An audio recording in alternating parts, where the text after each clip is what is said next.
هو الاعلان بياخد وقت قد ايه عشان يبان ناجح ولا مش ناجح؟ ده سؤال جميل. بص بقى، الاعلان عشان يبان ناجح ولا مش ناجح لازم تصبر عليه. يعني ايه؟ يعني انا بشوف ناس بتشغل الاعلان يومين 3 ايام 4 ايام ويقول لك الاعلان ما جابش مبيعات ويقفل الاعلان. والمفاجاه ان انت بعد اليوم الخامس بعضهم يجي يقول لي تصدق يا كريم انا بعد ما وقفت الاعلان في اليوم الخامس ابتدت تجي لي اوردرات، يرجع يشغل الاعلان تاني يلاقي مفيش مردود برضه فيقفل الاعلان تاني. عشان كده نصيحه مني، سيب الاعلان شغال واوعى توقفه بدري، لان انت اللي انت بتعمله ده كانك بتعمل ايه لما توقف الاعلان بعد 4 أو 5 ايام؟ كانك بتطبخ طبخه وولعت عليها النار وقبل ما الطبخه تستوي رحت انت قافل. طب الراجل هيجيب لك لسه هيجيب لك الجمهور بتاعك وهيبيع لك المنتج بتاعك، انت قبل ما يجيب لك الجمهور بتاعك رحت ايه؟ رحت قافل الاعلان.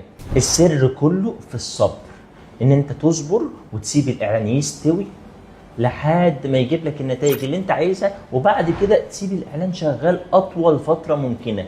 طول ما انت عامل كذا كرييتيف او كذا ديزاين بكذا فيديو، سيب الاعلان شغال طول ما بيجيب لك نتائج كويسه. الحقيقه ان الاعلان محتاج من 5 ل7 ايام عشان تقدر تحكم عليه، وده ببساطه لان اي اعلان في الدنيا اول ما بيشتغل بيدخل مرحله اسمها الليرنينج، مرحله التعلم.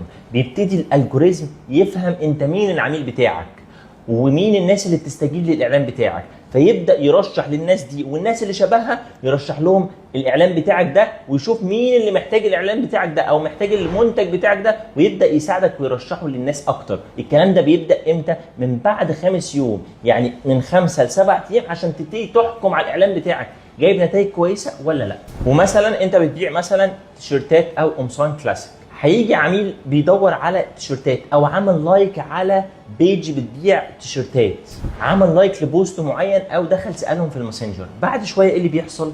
بيظهر له الاعلانات كلها اللي ليها علاقه بالتيشيرتات. فعشان الالجوريزم او الخوارزميات تفهم مين العميل بتاعك بتحتاج وقت عشان تبدا ترشح لك العملاء اللي محتاجين المنتج بتاعك دلوقتي.